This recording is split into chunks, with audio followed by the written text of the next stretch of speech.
Today I wanted to show you a quick and cost-effective mod for your Sanwa sticks or your stock arcade 1-up joysticks. It's all due to these bad boys. They're screw-on Sanwa stick extenders. Me machine is too short, 4 pieces new, made in China.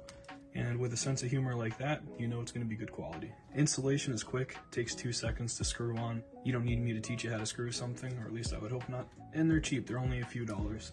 Now originally I just wanted to get an actual extended stick, but everywhere I looked online was out of stock, so for now this is going to do. I'm sure in the future I'll end up switching it out, but if you're in my shoes and this looks appealing enough to you, then give it a shot, it's not that bad.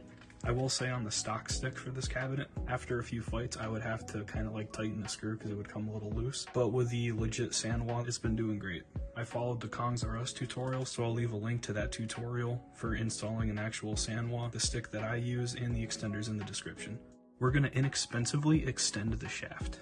Also, if this is something that interests you, I actually just recently acquired a Tekken 5 arcade machine, and I plan on streaming gameplay from that cabinet soon, so if that's something that you would be interested in watching, feel free to subscribe and stick around. Hope this was useful. See ya.